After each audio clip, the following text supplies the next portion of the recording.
साहब भारत के राष्ट्र निर्माता हैं, राष्ट्र के नेता हैं, देश के नेता हैं, किसी एक व्यक्ति के नेता नहीं है। बाबा साहब ने संविधान लिखा क्या किसी एक व्यक्ति के लिए लिखा, या किसी एक धर्म के लिए लिखा, या किसी एक जाति के लोगों के लिए लिखा? नहीं लिखा ना। तो फिर बाबा साहब दलितों के नेता कैसे हो गए? कैसे हो गए दलितों के नेता?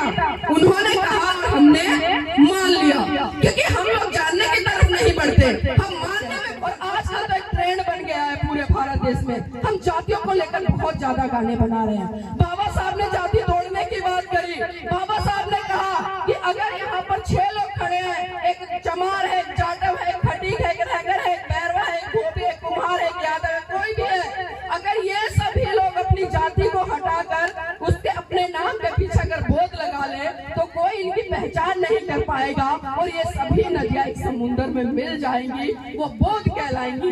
लेकिन हमने तो उस बात को भी नहीं समझा। आज हम द ग्रेट खटीक के बोर्ड लगा रहे हैं, द ग्रेट चमार के बोर्ड लगा रहे हैं, द ग्रेट जाटव के बोर्ड लगा रहे हैं, द ग्रेट वाल्मीकि के बोर्ड लगा रहे हैं। क्या इसी दिन के लिए परम पूज्य बाबा साहब ने आपको संविधान में तमाम हक अधिकार दिए कि आज भी आप अपनी जातियों को ढोएं, आज भी आप अपनी जातियों पर गर्व करें? अगर गर्व करते हो तो एक बात बताइए मुझे, जब आपके ऊपर कोई स्वर्ण समाज का व्यक्ति अत्याचार करता है, आपकी बहन बेटियों पर बुरी नजर डालता है, तो फिर क्यों थाने भागते हो? क्यों लिखवाते हो SC/ST एक्ट के अंदर FIR दर्ज कराते हो? क्यों कराते हो भाई?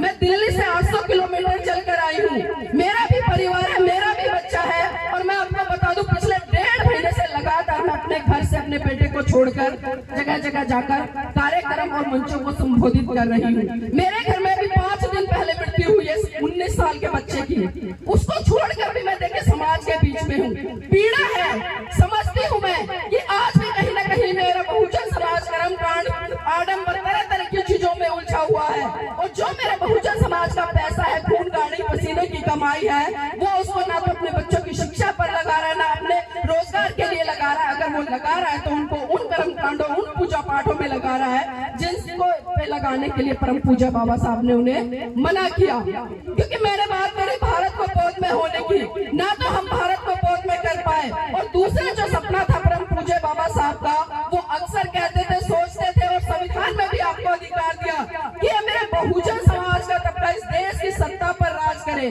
कितने लोगों ने इस बात को समझा?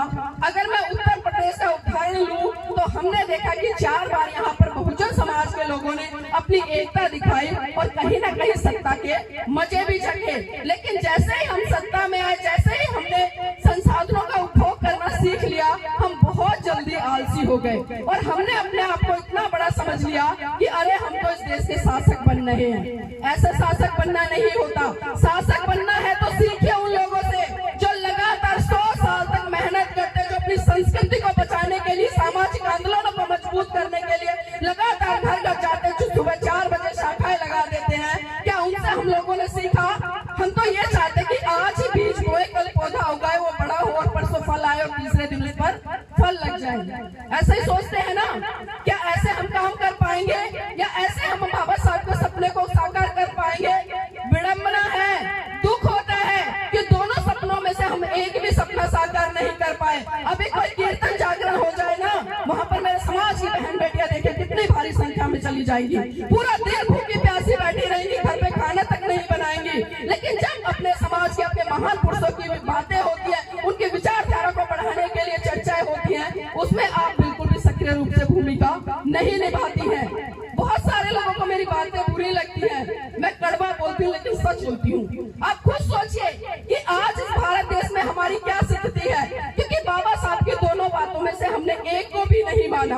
अगर आज हम सत्ता पर ही काबिज होते तो कम से कम आज जो जाति के आधार पर हमारे ऊपर अत्याचार, शोषण हो रहे हैं, शायद वो नहीं होते। अभी पिछले दिनों अयोध्या में राम मंदिर में एक बहुजन समाज की बेटी के साथ में बलात्कार हुआ। आप सभी जानते होंगे, जो नहीं जानते तो मैं बता रही हूँ। मैं पल पल खबर लगती, क्योंकि पूरे भारत देश में अगर मैं उत्तर प्रदेश और राजस्थान की बात करूं तो ये 2 राज्य ऐसे जहां पर जाति के आधार पर सबसे ज्यादा अत्याचार और शोषण होते हैं। इंद्र मेघवाल की घटना आपको याद होगी, एक मासूम बच्चे को सिर्फ इसलिए मार दिया कि उसने अध्यापक के घड़े से पानी पीने का काम किया। और ये पहली बार नहीं हुआ है,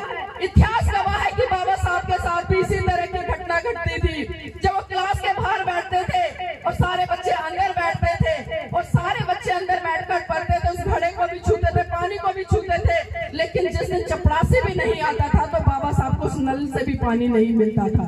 और आज उन्हीं बाबा साहब के त्याग समर्पण बलिदान के कारण आज हम बिस्लरी का पानी पी रहे हैं। लेकिन हम उनके एहसानों को भूल गए, उनकी कुर्बानी को भूल गए। सिर्फ नौकरियां मिल गई, अपने संसाधनों में लिप्त हुए और अपने बीवी बच्चों और टीवी में मस्त हो गए। क्या इसी दिन के लिए परम पूज्य बाबा साहब ने 4 बच्चे कुर्बान किए?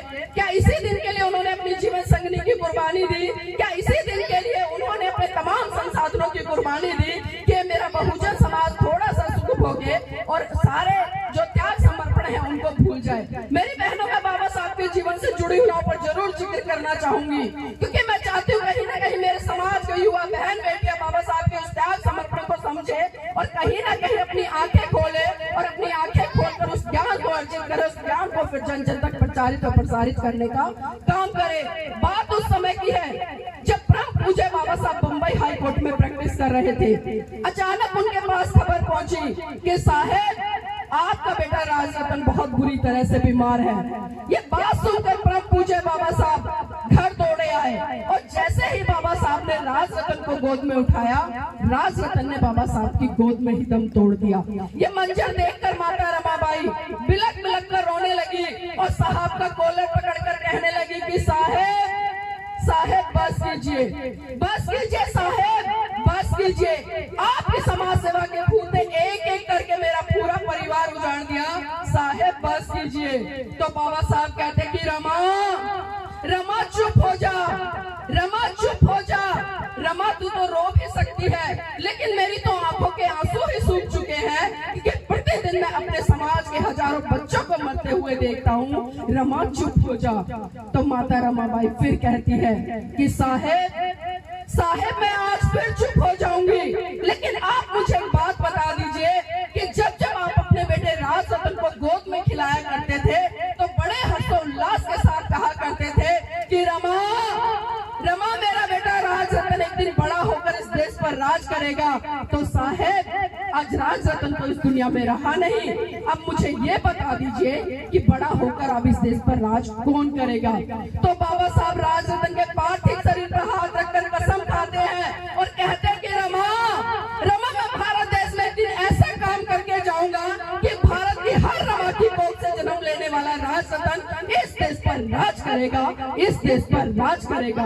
और वो राज परम पूज्य बाबा साहब संविधान के अंदर देकर गए। एक वोट देने तक से लेकर एक शासक बनने तक का अधिकार, एक चपरासी से लेकर एक राष्ट्रपति बनने तक का अधिकार। लेकिन हमने अपने वोट की वैल्यू को समझा ही नहीं। हमने एक अध्याय में अपनी वोट की वैल्यू को बेच दिया, हमने 500 रुपए में अपनी वोट को बेच दिया, हमने कम्बल में अपने वोट की वैल्यू को बेच दिया, हमने एक साड़ी में अपने वोट को बेच दिया। मुझे याद आती है साहब मान्यवर काशीराम जी की वो बात जब वो कहते थे कि जितनी सुरक्षा, जितनी देखभाल मेरा ये बहुजन समाज अपनी बहन बेटियों की करता है ना, अगर इतनी सुरक्षा, इतनी देखभाल जिस दिन इसने अपने वोट की करनी शुरू कर दी ना, तो इस देश का ये हुक्मरान बनेगा और किसी की हिम्मत नहीं होगी कि वो आपकी तरफ आंखें उठाकर भी देख ले।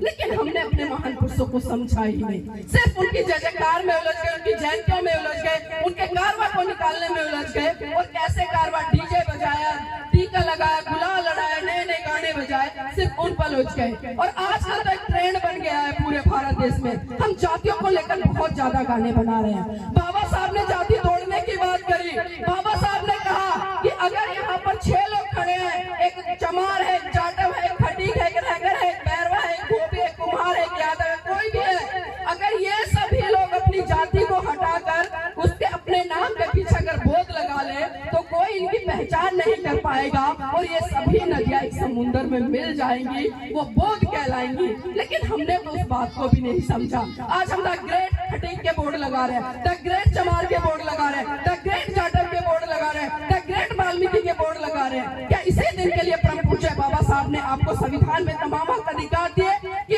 आज भी आप अपनी जातियों को ढोएं, आज भी आप अपनी जातियों पर गर्व करें? अगर गर्व करते हो तो एक बात बताइए मुझे, जब आपके ऊपर कोई स्वर्ण समाज का व्यक्ति अत्याचार करता है, आपकी बहन बेटियों पर बुरी नजर डालता है, तो फिर क्यों थाने भागते हो? क्यों लिखवाते हो SC/ST एक्ट के अंदर FIR दर्ज कराते हो?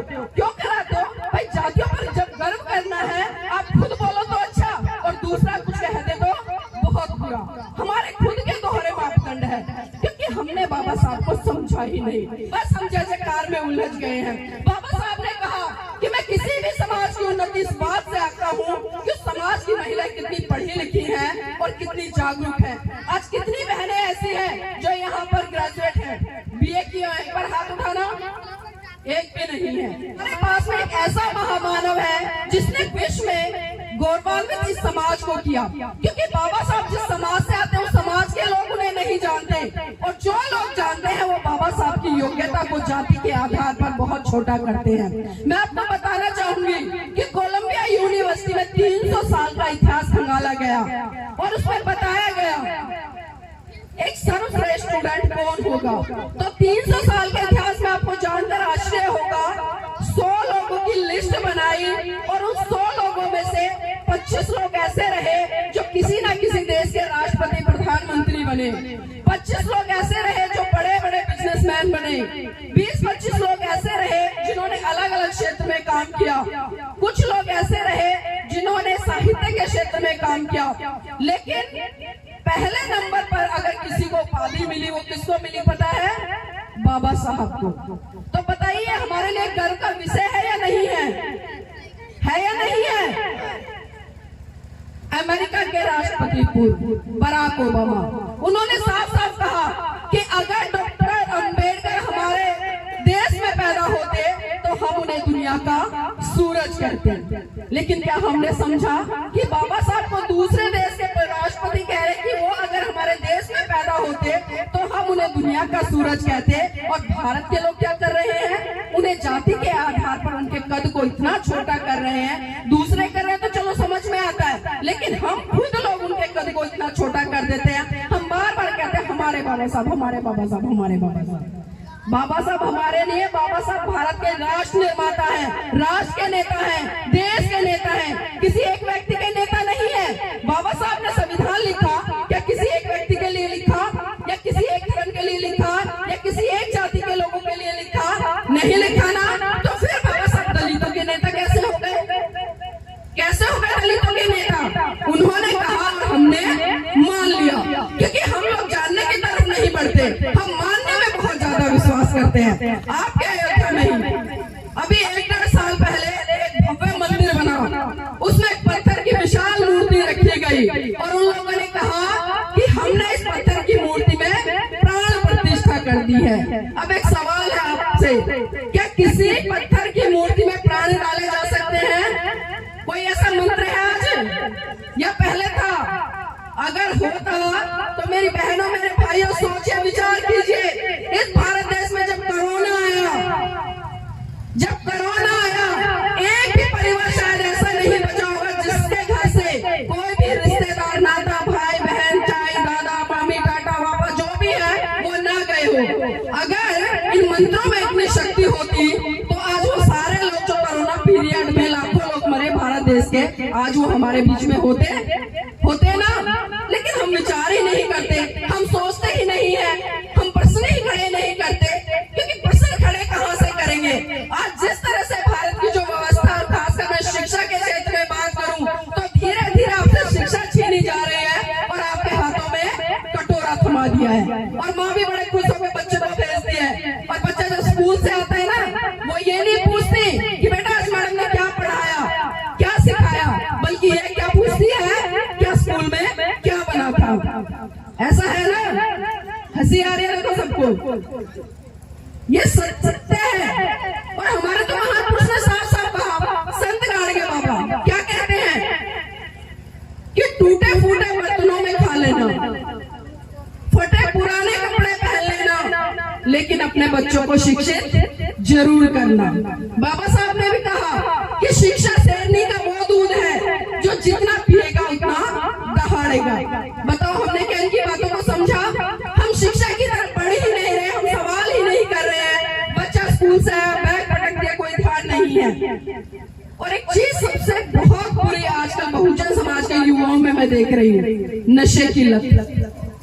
जिसको देखो गुटखा, दारू, शराब, सिगरेट, बीड़ी खूब पीता है। पीते हो ना? कितने लोग हैं ऐसे जो दारू पीते हैं?